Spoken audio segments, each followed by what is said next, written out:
Assalamu alaikum wa rahmatullahi wa barakatuh. Que la paix soit sur vous ainsi que la miséricorde et la bénédiction. Donc voilà, nous y sommes. La Coupe du monde de l'hypocrisie occidentale. Hein. C'est tout à fait ça en fait. Donc forcément, comme vous le savez, il y a cette fameuse Coupe du monde organisée au Qatar. Bon, voilà, on sait en tout cas en tant que musulman ce que la Coupe du monde peut ramener comme débauche, comme excès, etc. et tout. Bon, après c'est pas le sujet. Là, c'est surtout ce qui est intéressant, c'est ce qu'il y a autour, en fait. L'atmosphère, ce qui se dit, les médias, etc., etc., par rapport à cette Coupe du Monde. Bon. Déjà, euh, comme beaucoup l'ont souligné, toutes les compétitions, soit les JO, les Jeux Olympiques, les Coupes du Monde de foot, etc., qui se sont déroulées dans des pays comme la Chine, la Russie, etc., bon, qui sont qui sont différents en tout cas des pays occidentaux, qui ont une gestion de gouvernance et de lois, etc., qui sont différents. Là, on n'a rien entendu. Bon, on n'a rien entendu, il n'y a pas eu de critique, etc. Bon, ok. Et là, en fait, là, les critiques pleuvent depuis des jours, des semaines et des mois même. Euh, on cherche euh, à discréditer justement le Qatar, on ment, on dit des choses qui ne sont pas vraies, on dit des choses où il y a un peu de vérité, mais il y a beaucoup de mensonges avec, etc. Bon, c'est pour ça qu'Allah subhanahu wa ta'ala nous dit de vérifier l'information, hein, ce fameux verset magistral. Si un pervers vous apporte une information, tirez-la au clair. Il faut tirer l'information au clair, subhanahu wa ta'ala. Euh, parce que ben, les médias, le système, voilà, il y a un jeu qui est fait derrière, etc. On a vu cette polémique, cette dernière polémique là, avec ce député qui avait dénoncé certaines choses dans la fameuse émission là sur C8 euh, par rapport au fait que le propriétaire de la chaîne qui détenait plusieurs médias, dont CNews, Canal+, C8, etc., de nombreux magazines, etc., fait des choses blâmables et il a même des procès, etc., en Afrique. Hein. Le groupe Bolloré, pour pas le citer. Euh, et que justement, que c'est encore, on a encore entendu parler de ça, etc., de ces fameux justement 9, 10 ou 11 Allahu A'lam, milliardaires qui détiennent une bonne partie, si ce n'est la totalité, pratiquement, hein, parce que bon, forcément il y a des chaînes étatiques, des services publics, etc., mais qui détiennent pratiquement la totalité des médias français. Donc comme c'est tenu par une poignée de milliardaires, bah forcément les journalistes qui sont dans ces chaînes ne peuvent pas aller au-delà de ce que leur employeur leur dicte de dire, tout simplement, ce qui est logique. Et que s'ils vont au-delà, s'ils se mouillent, s'ils disent la vérité ou s'ils disent ce qui leur est interdit, bah une fin de contrat leur sera notifiée, une fin de contrat prématurée leur sera notifiée. Donc ce sont juste des employés, les journalistes ne sont pas là pour informer et expliquer de la réalité des choses et de la justice et de la justesse de l'information, mais ils sont juste là, ce sont juste des employés qui doivent obéissance à leur employeur, tout simplement, comme dans n'importe quelle entreprise.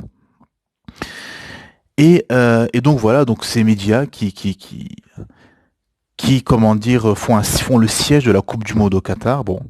Et beaucoup l'ont remarqué, hein, beaucoup de personnes, que ce soit sur les réseaux, sur YouTube, personnes connues même, hein, euh, etc. Même des journalistes sportifs, etc. Bah, voient un peu l'injustice qui est faite face au Qatar, toutes les critiques qui abondent à l'endroit du Qatar, et euh, et on voit, et beaucoup justement le disent que parce que bah, c'est des Arabes, c'est des musulmans, etc. C'est ça qui dérange en fait. C'est ça qui dérange. C'est ça le fond en fait. Le fond, c'est toujours la même chose. C'est-à-dire que nous, en tant que musulmans, on sait que le fond, C'est toujours l'islam et les musulmans qui est visé. C'est ça le fond en fait. Tu représentes quoi? C'est-à-dire que le Qatar représente en quelque sorte le monde arabo-musulman. C'est la première fois qu'un pays musulman, qu'un pays arabe musulman organise la Coupe du Monde de foot. Euh, donc, et il y a plein de choses qui autour qui dérangent. On a appris, alhamdoulilah, qu'il y a des tentes de da'wa, de prédication, des endroits dans les rues du Qatar ou aux alentours du stade, etc., où il y a des prédicateurs, des gens qui informent justement de l'islam, qu'est-ce que l'islam, etc., qui distribuent des livres, des ouvrages en plusieurs langues, etc., que dans les stades, il y a des sacs avec des musques, des tapis de prière et des livres traduits en plusieurs langues, etc. Euh, donc, c'est vrai que voilà, ça dérange. Ça dérange ce monde occidental qui veut athéiser, pervertir les mœurs à terme, hein, parce que l'hypocrisie occidentale, c'est que on veut bien l'argent de ces Arabes, hein, de ces Arabo-musulmans bédouins, mais on veut pas leur morale en fait. C'est ça. Si on pourrait résumer un peu la schizophrénie, finalement, ces eaux troubles et ce jeu de dupes dans lequel nous sommes entre le monde arabo-musulman et le monde occidental, c'est un peu ça. C'est que d'un côté, bah, les Occidentaux, bah, veulent bien l'argent, le pétrole et le gaz des pays arabo-musulmans, notamment des pétromonarchies, mais ils ne veulent pas de l'islam et de la morale. Et d'un autre côté, on a les musulmans qui veulent comment dire, qui veulent pactiser, commercer, il n'y a aucun problème dessus, hein, de commercer avec les Occidentaux, qui veulent ramener même un peu leur modèle, etc. Euh, c'est là où bon, il y a un peu d'excès, un peu de schizophrénie, on le voit notamment dans certains endroits, euh, et, et où les musulmans ben, sont un peu dans cette, comment dire, dans le fait de, d'un côté, bah oui, on veut bien commercer avec les Occidentaux, prendre un peu de leur technologie, de leur modernité et de leur et un peu comment dire de certaines choses, mais à un moment donné, il y a une ligne rouge. C'est-à-dire que nous, on est musulmans, il y a l'islam, et il y a des règles, il y a des lignes rouges à pas franchir. Bon, et on le voit notamment avec cette histoire de brassard euh, LGBT, aux couleurs LGBT, où on voit que c'est une propagande justement pour pervertir, hein, tout le monde l'a compris. Ça, franchement, ceux qui ne l'ont pas compris, c'est uniquement bah, des homosexuels pervertis qui sont complètement dans la matrice ou quelques naïfs, mais la majorité des gens ont compris, quoi. Vous avez beaucoup de parents en France qui font tout justement pour protéger leurs enfants. Beaucoup de Français hein, qui sont pas musulmans, mais qui veulent protéger leurs enfants de cette propagande LGBT où on voit des enfants maintenant qui sont troublés, des enfants de 8 ans, 10 ans ou 12 ans qui veulent changer de sexe, qui ne savent plus s'ils sont des filles, des garçons, etc. C'est-à-dire qu'ils les troublent. Et ce jeu pervers justement. Et il y a eu cette polémique où le capitaine de l'équipe de France n'a pas voulu justement n'a pas voulu mettre ce brassard, hein, parce que ce brassard qui doit être mis par le capitaine de l'équipe. Et là, le capitaine de l'équipe de France, en l'occurrence Hugo Lloris, qui a refusé de le porter. Et il s'est justifié justement et il a argumenté en disant, bah, moi en tant que Français, j'ai envie que les gens respectent la culture et les traditions du pays, de la France, qui respectent nos traditions en venant en France. Ah ben, je vais appliquer cela. Je vais appliquer cela en allant au Qatar et en respectant les traditions du Qatar, tout simplement. Et que je ne mettrai pas ça, etc. Et que c'est pas aussi au but, il a aussi argumenté en disant que c'est pas aux footballeurs justement de faire de la politique ou je ne sais quoi. Bon. Et là, ben, forcément, il s'est fait lapider sur la place publique, tout le monde lui est rentré dedans, etc. Enfin, le système, hein, parce qu'il y a toujours ce décalage en fait. entre ce que le système veut imposer et les masses. Quand vous tombez sur les réseaux, sur des vidéos, des tweets ou des choses comme ça, des vidéos YouTube, etc., et que vous voyez les commentaires justement des gens, bah, vous voyez qu'il y a un décalage entre ce que le système, ce que les médias, les politiques veulent justement imposer à leur population. Notamment ça, justement, qui sont des dérives, des déviances sexuelles, on le sait, et on veut rendre ça normal, etc., et forcer les choses, et imposer, mettre ce drapeau partout, etc., etc. Beaucoup de gens se disent, mais quel rapport avec le foot, une Coupe du Monde de foot, et des matchs de foot, et revendiquer une déviance sexuelle, farfelue. Donc, on veut, et en plus, dans un pays musulman, on le sait, en plus, c'est un pays musulman où c'est interdit, où c'est pénalement interdit et puni au Qatar. Donc on veut, voilà, jouer la provocation, etc. Bon. Et ce qui est pervers, sans jeu de mots dans cette histoire, ce qui est pervers en plus, c'est que on invoque, et les gens justement qui défendent ça, et qui justement sont tombés sur le capitaine de l'équipe de France qui ne veut pas, qui voudra pas, qui ne veut pas porter ce brassard, en lui disant non mais c'est pas une tradition, c'est pas une culture, c'est un crime, etc. Bon, déjà premièrement, un crime? C'est quand une personne va assassiner une autre personne, sans foi ni loi. Bon, là ce n'est pas un crime, c'est dans la loi. Vous, il y a à peu près 30 ans en France, jusqu'à 1993, l'homosexualité était considérée comme une maladie. Bon, vous avez changé ça, etc., petit à petit, etc. Parce que forcément, hein, la France chrétienne que les identitaires défendent tant et invoquent tant, ben, la France chrétienne, l'homosexualité comment dire, n'existait pas, en tout cas, n'existait pas dans le sens euh, où personne n'en parlait, etc. Et ça devait être éliminé du champ public. Et ceux qui étaient homosexuels étaient lapidés sur la place publique. Bon. Et jusqu'en 93, c'est considéré comme une maladie en France. Et petit à petit, forcément, bah, petit à petit, hop, on a mis le Pax, on a mis le mariage homosexuel, et voilà. Et maintenant, c'est l'offensive avec des travelots, des transsexuels qui vont se balader dans les écoles pour dire aux enfants que tu peux changer de sexe et voilà, être un travelot. Qu'Allah préserve nos enfants, qu'Allah nous préserve. Amin. Donc, donc, il s'est fait, donc ce capitaine de l'équipe de France s'est fait lapider sur la place publique, etc. Comme j'ai dit, donc en parlant de crime, alors que non, c'est dans la loi, c'est pas un crime, premièrement. Deuxièmement, et ça c'est une ruse que vous avez sans doute entendu et que vous allez beaucoup entendre ces prochains jours, par rapport aux fameux droits humains, les fameux droits de l'homme. Les fameux droits de l'homiste qui viennent justement imposer, au nom des droits de l'homme, imposer n'importe quelle déviance et perversion des plus farfelues. Et c'est une ruse, justement.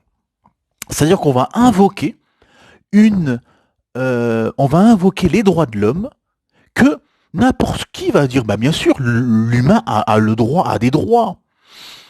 L'humain a droit à des droits. Et qui a donné des droits à l'humain? C'est Allah subhanahu wa ta'ala, c'est notre créateur. C'est le créateur de l'humain et le créateur de la loi. Allah subhanahu wa ta'ala. Bon.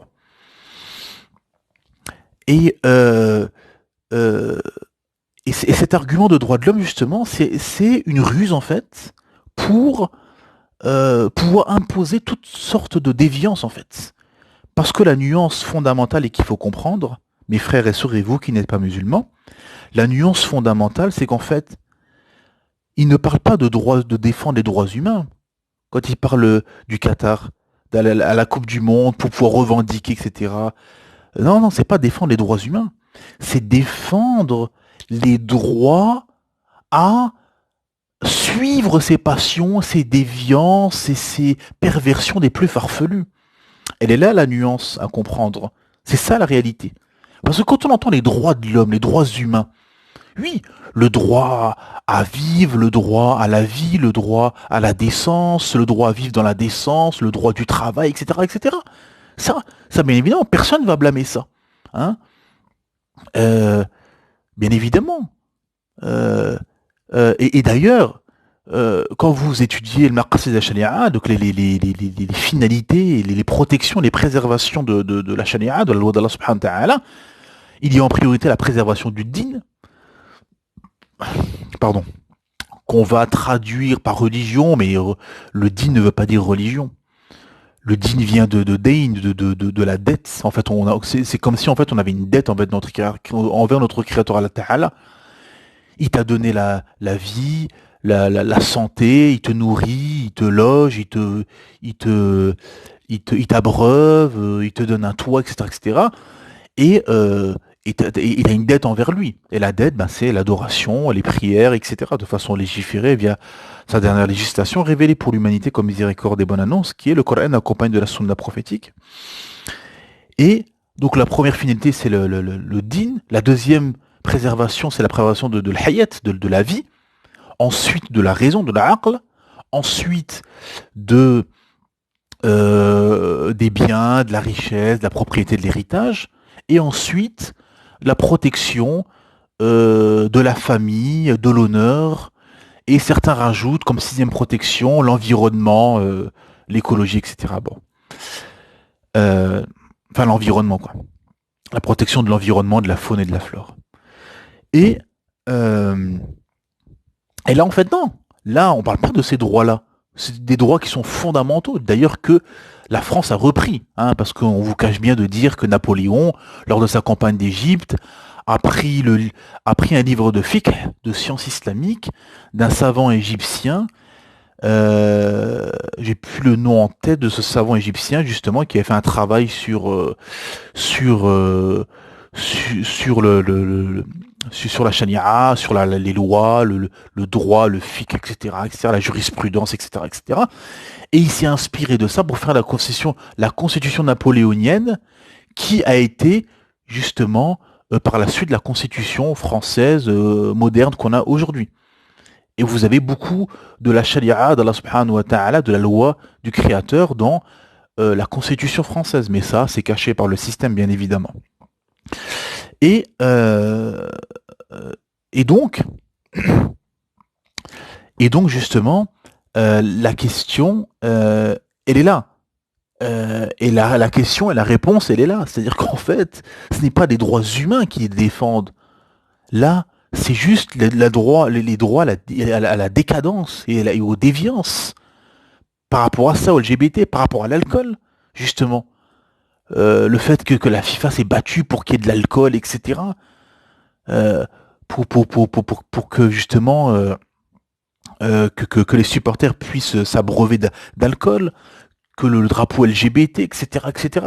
Donc en fait, il y a un forcing occidental, et donc on ramène quelque chose qui peut paraître entre guillemets défendable, ou qui peut paraître justement une cause où voilà, les droits humains, protéger les droits humains, etc. Mais en fait non, c'est pas de protéger les droits humains là qu'on parle.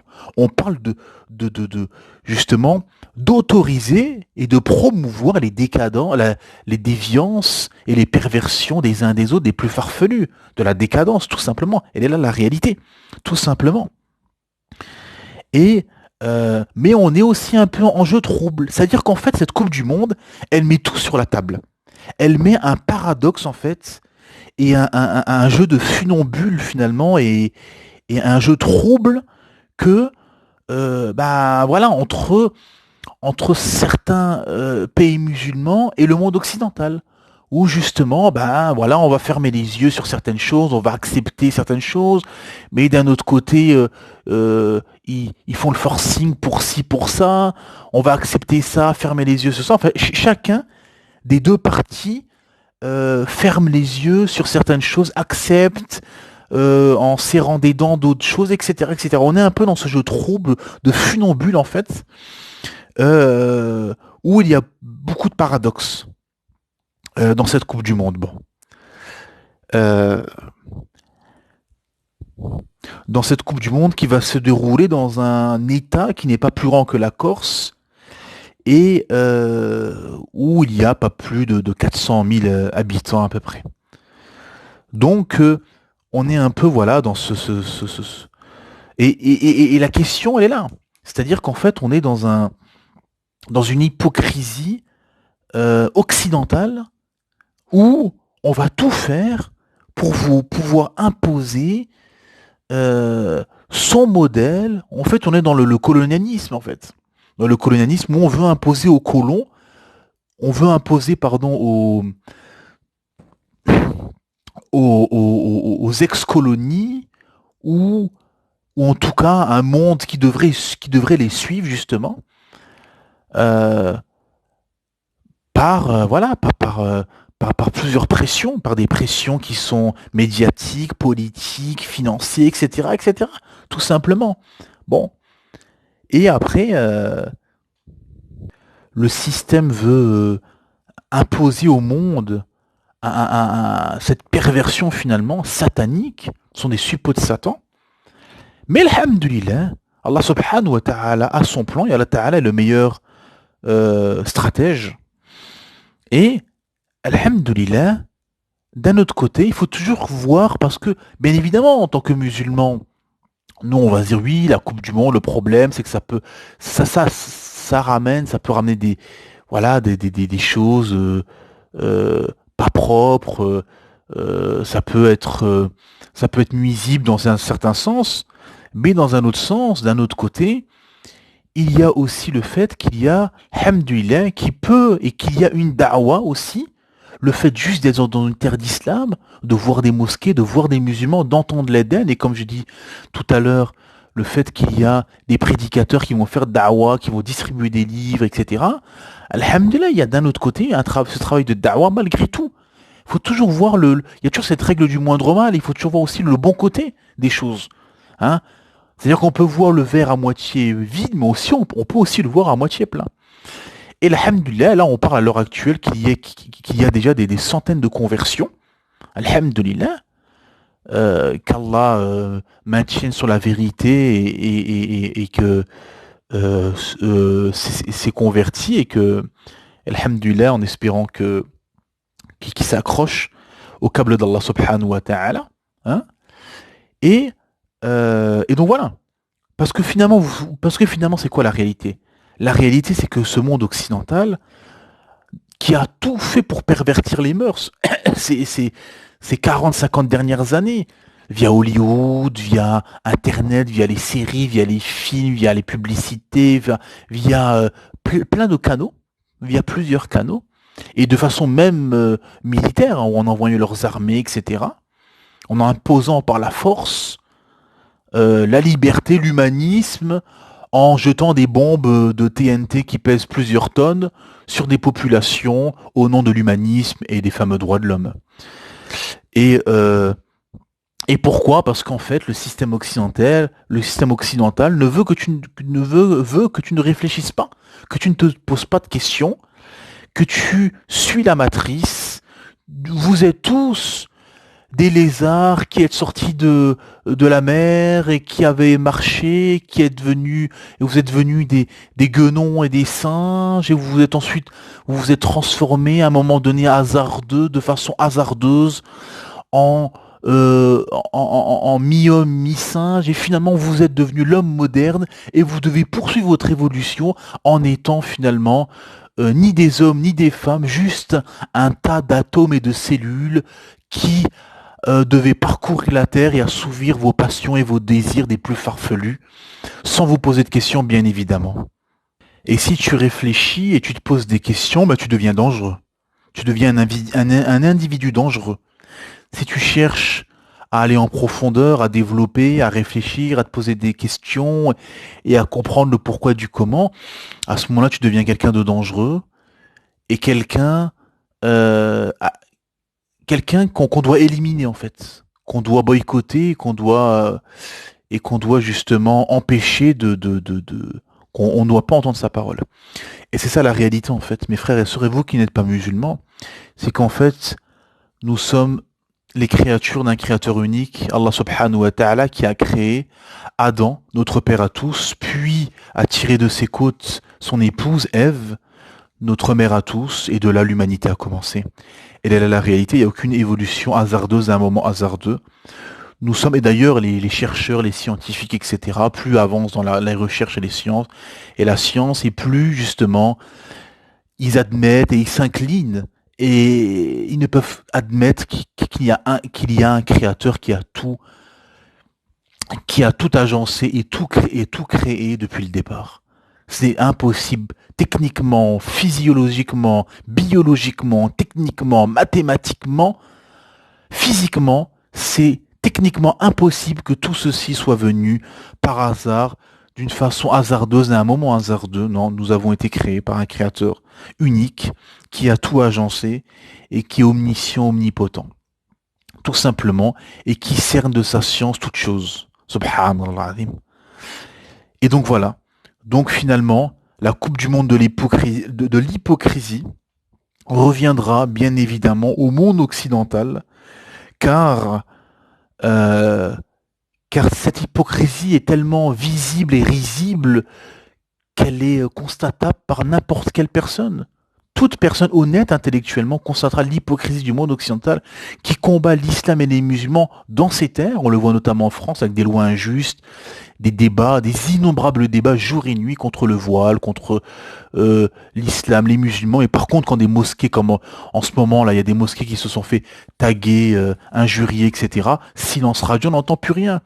Ou des sœurs en hijab qui se font agresser, etc., on n'entend plus rien.